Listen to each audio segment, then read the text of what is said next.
Eric aqui, tudo bem com vocês? Bem-vindos a mais um vídeo. Hoje a gente vai falar aqui no canal de cálculo de área, tá bom? A gente está com um shapefile aqui na tela um pouco diferente do que vocês estão acostumados, né? Se vocês assistiram às outras aulas, a gente trabalhou com shapefile de países, né? E esse aqui são os pedacinhos do Brasil, né? A gente está trabalhando aqui com unidades de conservação estadual do Sistema Florestal Brasileiro, beleza? Então, o que eu queria mostrar para vocês aqui, que eu vou ter que executar para um projeto, é fazer o cálculo dessas áreas. A gente quer saber qual que é o tamanho, né, em área dessas unidades de conservação. Então, vamos lá, direto ao ponto, ok? Para a gente fazer isso, a gente precisa usar uma ferramenta chamada de calculadora de campo, tá? E a gente acessa ela na tabela de atributos aqui do shapefile. Então, a gente vem aqui em abrir tabela de atributos, ok? A gente vai clicar aqui e vai abrir essa tabelinha aqui, que foi jogada no meu segundo monitor.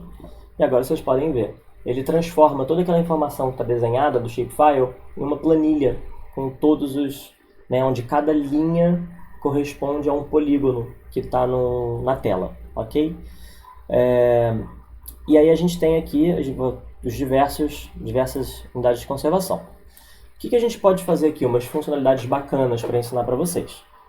Primeiro de tudo, que a gente pode selecionar uma linha e isso vai acender o polígono referente. Ela vai ficar com uma cor diferente. Esses aqui são muito pequenininhos, né? Então talvez não apareçam, mas não tem problema. A gente pode fazer uma segunda coisa que eu queria mostrar para vocês, que é fazer o zoom e achar esse polígono, né? Vamos supor que eu quero procurar aqui, qual que é o nome desse aqui? Estação Experimental Itapetininga. E eu não sei onde fica, eu quero achar. Então eu seleciono, né, como eu acabei de fazer aqui, eu vou clicar com o botão direito e eu vou clicar em aproximar a feição. Tá vendo? Cliquei aqui e ele me jogou para onde? Olha só, tá aqui. Essa aqui é a Estação Experimental Itapetininga, tá?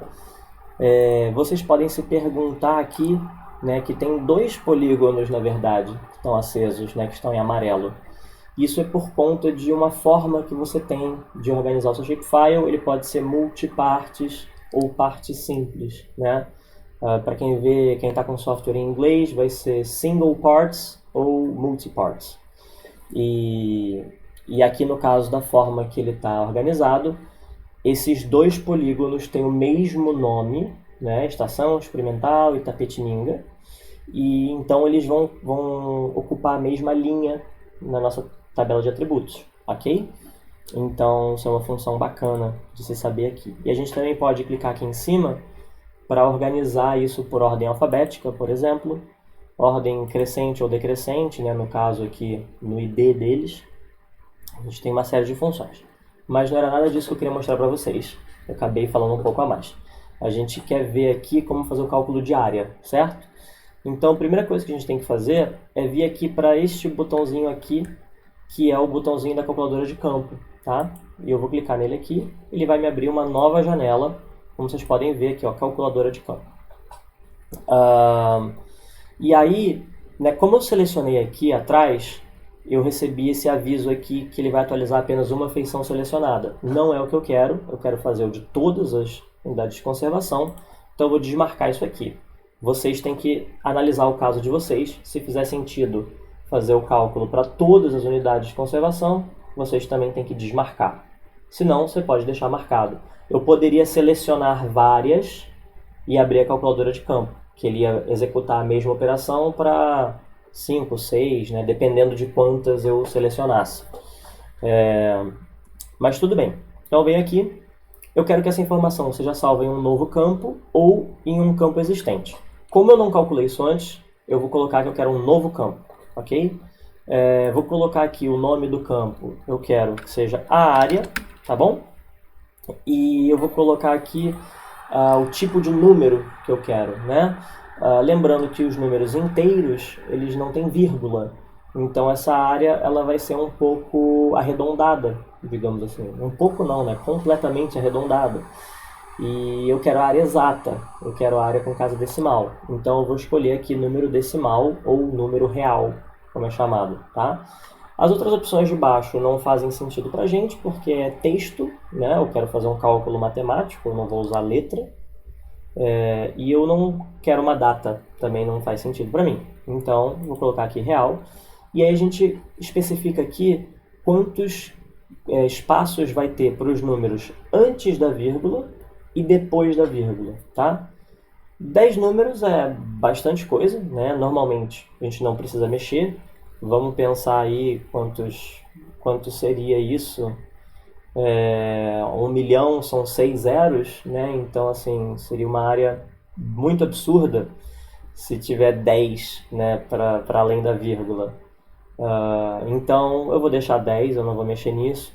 Aqui já é um pouco mais discutível. Tem gente que gosta de mais precisão, né, então vai colocar aqui, não sei, 6, talvez. Tem gente que gosta de menos, então pode colocar 1, né? Vai ficar, por exemplo, 150,2. Né? Se eu colocar aqui com duas casas decimais, 150,22. Se eu colocar com 3,221, por exemplo. Né?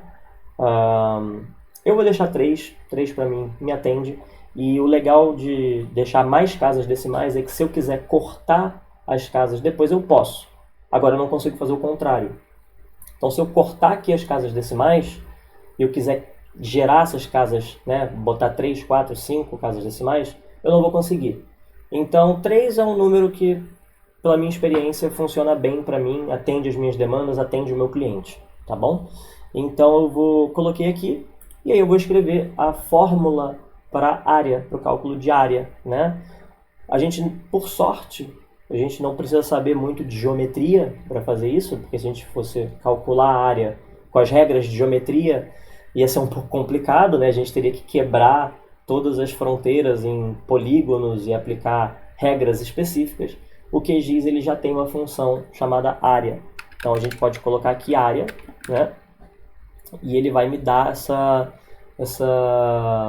informação que eu quero, tá? A gente pode fazer assim, ó.